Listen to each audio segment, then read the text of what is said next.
Hey everyone, welcome to another edition of PowerCore Productions and Podcastings. I'm your host, Javon Harrington, back to with another video, and today we are going to be continuing Konosuba, Mystic Rangers of Misfortune, based on the Heroes of the Morphing Grid series, Part 5. But as always, if you're new to the channel or a fan and like what we have to offer, then please don't forget to like, comment, subscribe, share, and hit that bell for post notifications so you can stay up to date on everything that is PowerCore Productions and Podcastings that is to come out now and in the future. As we near the end of this series, we only have one more part left to go along with the movie. I first and foremost want to say thank you to everyone who has supported watching this series so far as we make our way towards the ultimate crossover event coming onto the near future. And also I want to say thank you to everyone who have been patient with me. Still recovering a little bit from this head cold that I've been having, but thankfully my sinuses are clearing up and my voice is doing a lot better, so that's good to say the least. I would say that for next week we are going to be doing the final part on Wednesday, but the movie part of this series is going to be coming out on Saturday also, so stay tuned for that when it comes out as well. Also, it has been recently confirmed that Konosuba Season 3, along with the Megumin spin-off series, is going to be coming out in the near future as well. So whether or not I cover Season 3 after the crossover event, well, that's up for you guys to decide. If you want Season 3, let me know, and I will include it into the rotations down the line. But if not, then Season 2 plus the movie will probably be where the series ends. So keep that in mind as we go forward into the future. But anyway, without further ado, we're going to get into today's video. So as always, sit back, relax, and enjoy the show.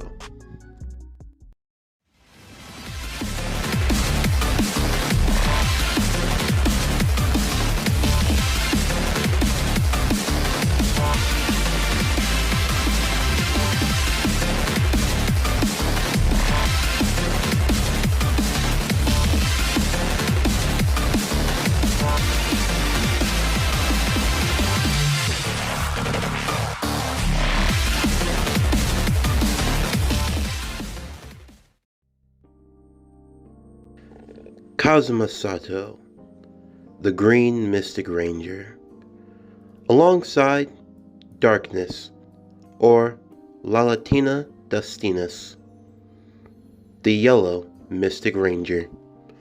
The two were making their way through Keel's dungeon. Now, you might be wondering, why were they back in Keel's dungeon? After all, they had already explored it and gotten the treasure. Well, they were there because it was time to once again clean up a mess that Aqua had made. But a little bit of a side note. The reason why they were here in the first place, following their getting Darkness out of an arranged marriage, was mainly due to the fact that Aqua, believing that she was once again helping somehow, had drawn in a barrier circle inside of the dungeon to keep out all of the monsters. The problem with that was that because the dungeon was a place where monsters could go, it kept them from attacking the town. Unfortunately, with the monsters not having a dungeon to go back to, well, they ended up finding residency elsewhere. Senna, along with the other royal guards of the land, suspecting Kazuma of once again being up to no good, asked for his help in getting rid of the strange phenomena. In actuality, Kazuma nearly had to get rid of the circle drawn by Aqua, because if he didn't, it would be revealed that it was their fault for the attacks, and it would only make it look as if they were more in line with the Devil King Morrigan. There were a couple of other guards with them, although Kazuma, using his lurk skills, was able to lose them in the dungeon well enough. Before long, Kazuma and Darkness would discover the one of whom was behind the attacks, or at least someone who had been helping in a weird way. an arch-magician who was creating small dolls out of earth. They were basically going about and bumping into the other monsters, the small dolls exploding on contact. He was properly dressed, to say the least. A man well fitted in a suit, wearing a mask that was half black and half white, which were inverse of one another. He introduced himself as Vanir, a demon in service of the Devil King Mordenkainen. Kazuma became instantly fearful, as fighting yet another one of the Devil King's generals was not something he was looking forward to. However, Vanir would explain that he really didn't serve Mordenkainen like that. You see, Mordenkainen was kind of an asshole, to say the least. To be honest, Vanir had only come to this town because he was looking for an old comrade of his, a ditzy shopkeeper as it were. It didn't take Kazuma long to realize that he was referring to Wiz. Of course, this had him feeling a little bit relieved. That was until Vanir also revealed that the one thing ticking him off was the fact that whoever had drawn that barrier inside of the dungeon was getting in the way of his plans. You see, Vanir fed on negative emotions, and his ultimate desire was to be defeated by a party of heroes, only to dash away all of their hopes and dreams and feed on that anguish. Also, Vanir could read minds. To say that this fight was anything but anticlimactic would be a bit of an understatement, as Vanir started playing with both Darkness and Kazuma, messing with the two of them as they had both made some rather provocative promises to one another, and, well, they was on their minds the entire time. For Darkness, she wondered just what sort of torments Kazuma had concocted for her, and for Kazuma, even though he was not proud to admit this at all, Darkness had a pretty good-looking body. Also, whenever she morphed, the costume was really something else for her, and even he wanted to know what was going on under there. But in the end of the day, it was still Darkness, so getting involved with her was not for the best of heart. The two would morph, transforming into the Green and Yellow Ranger respectively. Vanir, now seeing them up close, would realize that the Power Rangers had somehow returned to this world. The Mystic Rangers, as they were commonly referred to. But they hadn't been here in so long. He wondered where they gotten the power from. Kazuma would then answer, explaining that they had gotten it because of Wiz. Hearing this, it actually shocked Vanir. He didn't think that Wiz would actually go that far. He actually had to stop and ponder this for a moment. What would possess Wiz to want to choose champions, now of all times, and why these two of all people? But still, those are questions that he would just have to get answered later. Now, he still had a plan to fulfill in making this dungeon his home. Although before he could get the chance to, Darkness would draw her Magi blade, going into sword form as she quickly lunged and charged towards Vanir. Vanir would just nearly dodge her attacks, although he would still be hit somewhat, his body reforming from the earth on the ground. He realized now that, whether she was a dumb airhead or not, in the end, he couldn't afford to take her lightly. Vanir would create a sword made out of earth, and both he and Darkness would engage each other one-on-one in combat. Kazuma was a bit surprised at what he was seeing. The fact that Darkness had actually improved somewhat in her fighting skill. Don't be mistaken for a single moment. Darkness was still a terrible shot under any other circumstances. She couldn't hit a tree to save her life, even if she were standing just 1 foot from it. But this was the benefit of using her ability. Her nature being lightning, it gave her an ample amount of speed. Essentially, Darkness just had to focus on where she wanted her sword to go, and her body could almost take care of the rest, in a sense. It was a marvel, to say the least. You could say that her power basically worked overtime to make up for her ineptness. Even if Darkness wanted to miss, She couldn't because she simply moved too fast. As for Vanir, he was actually getting a bit of a workout, more so than he could have possibly have imagined. Of course, there were stories of the Rangers. After all, they had existed long before. They were courageous warriors who defended the land against the Devil King all those centuries ago.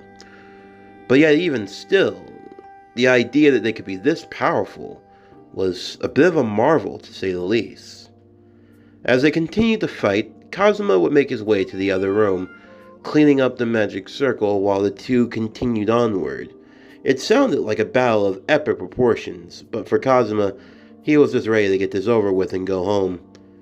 As they were preparing to leave, Vanir would be surprised, allowing for darkness to catch him off guard and strike him. His body would crumble into dust and his mask would fall to the floor. Darkness was extremely happy, believing that now she had finally won, and that they had actually done more good than what they had come for. Of course, this victory was short-lived, as the mask ended up jumping off the ground and attaching itself to Darkness's helmet, basically becoming something that could not come off at all. It's been apparent now that Vanir had managed to take over Darkness's body, and he felt quite proud of himself, feeling this exhilaration, this power, the massive force behind it. He could definitely see that Darkness was not someone who could be considered weak, but quite the contrary.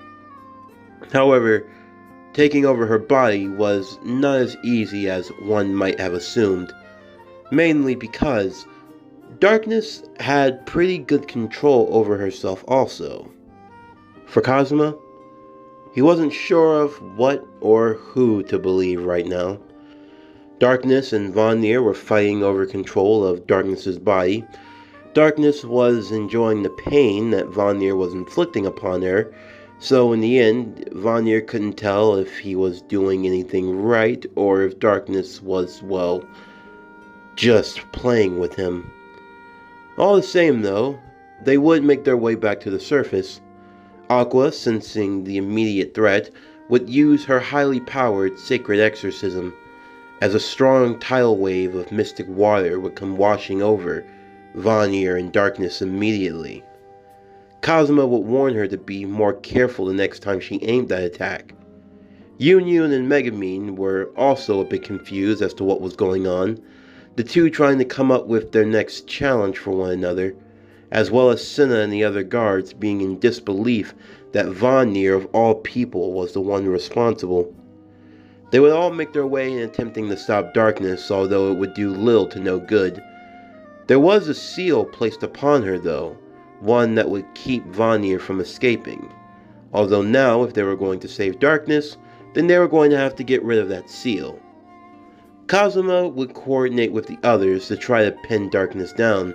However, with Vanir in control of her body and using her own skills, it proved to show why Darkness, if she actually used her full capabilities, could potentially be the most dangerous of all of them.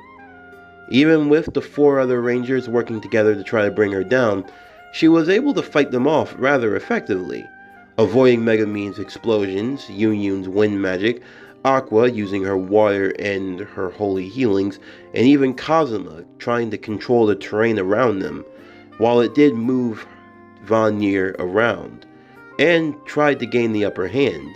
In the end, he was just able to overcome them rather effectively. Even Darkness was taken back by how well Vanir was able to use her body without her consent, and this only added more to her satisfactions. However, this creepiness from Darkness, it stunned Vanir, just long enough for Kazuma to cause a branch to come from under the ground, tripping him over and making him fall, as Darkness threw out a fire attack burning away the seal on the mask.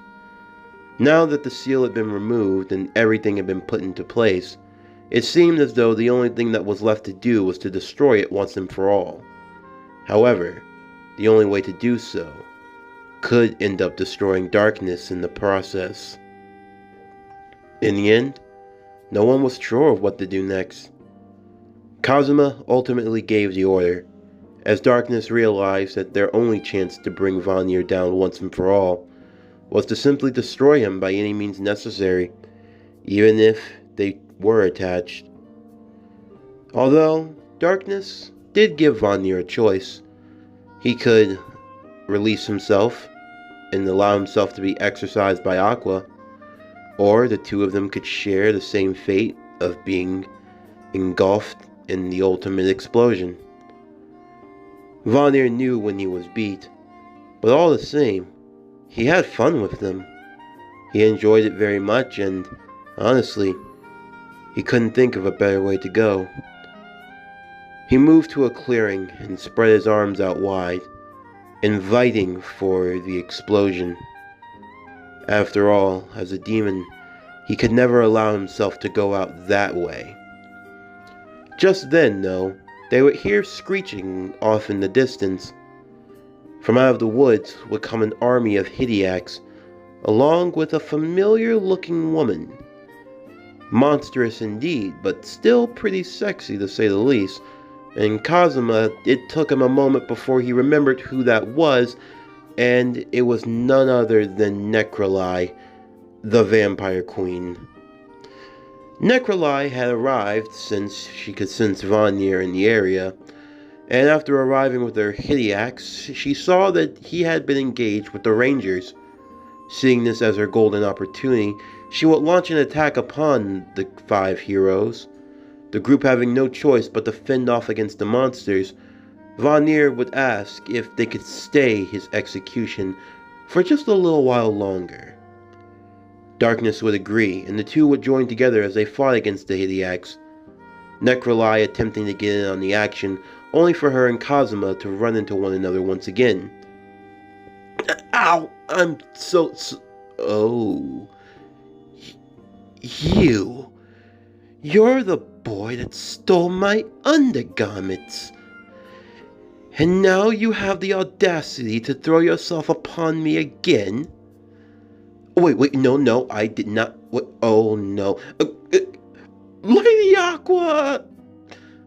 Before Necroly could bring down her staff upon him, Aqua would show up with her own staff, fighting against the Vampire Queen. It was not lost on anyone of this world that those who were a part of the Necroly sect were very much opposed to those of the Aqua set. You see, they were polar opposites in every way, shape, and form. Aqua, the goddess of water, Necroly, queen of the vampires, basically queen of the undead to say the least. They were like opposing forces, like oil and water, no pun intended. They were two things that just could not mix with one another. Necroly hated those of the Aqua sect, of every way, shape, and form, mainly because they were just so damn dumb in every regard.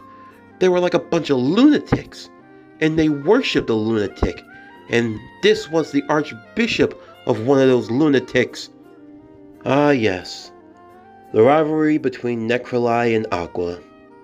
A battle between the dumb and, well, then there's just Aqua. Kazuma wasn't sure of which one was worse. Though honestly at this point it really didn't even matter. The two fought and fought until their heart's content, until neither one had anything left to give. Seeing that her army of Hideac zombie soldiers had been defeated, Necroly would turn to Vanir, still possessing Darkness's body. She asked for his help, however, Vanir would explain that he was no longer going to do so. In fact, this was going to be his resting place, and afterwards, he never wanted to see her or the Devil King ever again.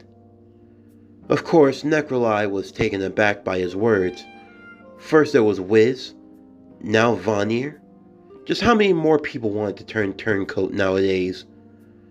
However, Vanir made it very clear. He never liked working with her, or them for the most part, and he'd rather face his impending doom than have to spend one more second under his boot any longer. Necroly was shocked by his words, to say the least. In her anger, she would simply fly away. However, before she got too far, Kazuma would attempt to get in an attack of his own. He stuck out his hand forward as he used steel. There would be a quick flash of light before the sky would turn dark once more. Everyone looking around wondering what had happened as Kazuma unrolled the ball that was in his hands. It was fabric, and it was black and lace with cute little bat-like trimmings on it. As Necroly was flying, she could feel something wasn't quite right about her, as she realized she had been, well, defiled once more. Kazuma feeling as though he had hit the jackpot, Necroly would yell into the night sky that they would meet again and she would have the head of the Green Ranger. Of course, this was still just a small victory. In the end, Vanir still had to be defeated. Vanir would once more take his position and wait, as Megami would use all of her energy, the Red Mystic Ranger stepping forward as she conjured one of her most powerful of explosions. In a bright flash of red, there would be an engulfment of flame, and from what remained was nothing but a large crater. As they looked down, they saw an unmorphed darkness lying. The mask was gone, but darkness was still safe. Aqua would use her powers to heal her, and thankfully, this part of their adventures were now over. The 5 Rangers would make their way to the guild, where Senna, now being convinced of their innocence, would instead clear them of their debt, and now being embraced as heroes of the land, they would be given a hefty reward, not only for clearing the monsters, but for defeating Vanir as well. Kazuma couldn't believe it. They had finally gotten out of debt, and now they had 40 million Eris, on top of the 300 million more that was only on the way. As Kazuma celebrated alongside of his friends, he made his way outside. As he looked up to the sky above, he held up his hands in the sign of victory, because now the shackles of oppression had been removed and the wings of freedom had been acquired. All the more for Kazuma and his allies. This world had certainly brought its own twists and turns, but none more so than what he was going to be expecting next, as not too long after, Kazuma and Darkness went to go and meet with Wiz to explain to her what had happened to Vanir, believing she had a right to know. As they knocked on the door to Wiz's shop before making their way inside, they would be surprised as they were greeted by none other than Vanir himself. Of course, the two of them were rather shocked by this, because they thought he was dead. He had to be dead. He was disintegrated. There was no way he could still be alive. However, Vanir was enjoying the shock and trauma, the very emotions they were giving off. It satisfied him greatly. Vanir would explain that he in fact was destroyed. Even he couldn't have survived an attack of that magnitude. As they looked closer at his mask, they realized that there was a number 2 on it. He was now Vanir II, on his second life. This was felt more anticlimactic than they could have asked for, but in the end, Wiz was happy to have Vanir with her, to say the least. And also, Vanir had more news to share with them, as he revealed he was in possession of the last wand, the one that belonged to Wiz's father, Korag the Wolf Knight. Kazuma and Darkness asked for an explanation, and Wiz would give it to them. Now that Vanir no longer served under the Devil King, he could now put his skills to use in other ways that he saw fit. And upon Wiz's own request, Vanir decided that he wouldn't mind getting involved with them more. After all, they were a fun bunch of heroes to be around, and there was no telling of the thrills that they could explore together. So he decided he would take on the powers of the Wolf Knight. After all, they were powers embedded with darkness anyway, or dark energy, and since he was a demon, he was the only one qualified to handle it without his insides exploding, am I right? Well, honestly, that was more excitement than what he needed to know for the day. After learning of this, Kazuma and Darkness, they would make their way back home. After all, they were sitting on a good decent amount of money, and it was starting to become around springtime, so there wasn't really too many missions for them to take at the moment. For Kazuma, he was ready to sit back and relax on his newfound fortune, not wanting to care about anyone or anything that was coming his way. In fact, with all this money, he could probably just hire an army to just storm Morricon's castle and defeat him right then and there. He was becoming even more of a neat and a lech by the day. Aqua, well, anything to get her back to heaven quicker. She was down for the money. And Darkness, well, for Kazuma, he was her type of guy. Of course, Megumin of all people was not down for this at all. She had the warrior spirit. As for Union, well, Union was just grateful to be a part of a party, so in the end she couldn't really say she cared all that much about what Kazuma chose to do, as she was just happy to have friends. But before long, the group were going to be setting out on their next adventure. It was more of a vacation. After all, after everything they had been through, it was time for them to settle down and relax for a little bit. And for Megumin and Aqua, they knew of the perfect place to go. A city that was built upon hot springs. Arkinretia, the home of Aqua's own sect, those who worship the goddess of water. Seeing this as an opportunity to really get in some peace and relaxation, Aqua and Kazuma would agree. Everyone getting their bags packed and ready to go.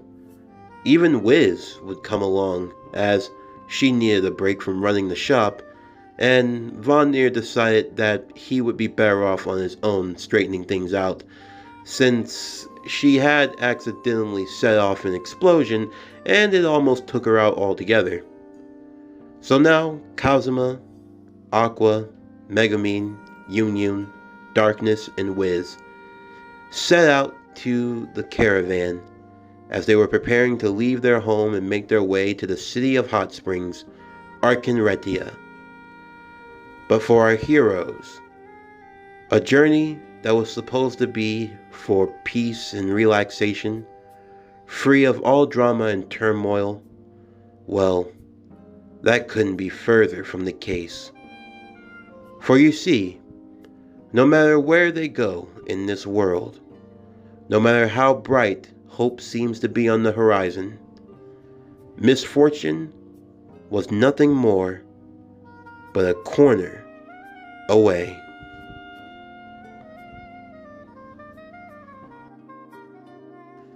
This concludes Konosuba, Mystic Rangers of Misfortune, based on the Heroes of the Morphin Grid series, Part 5.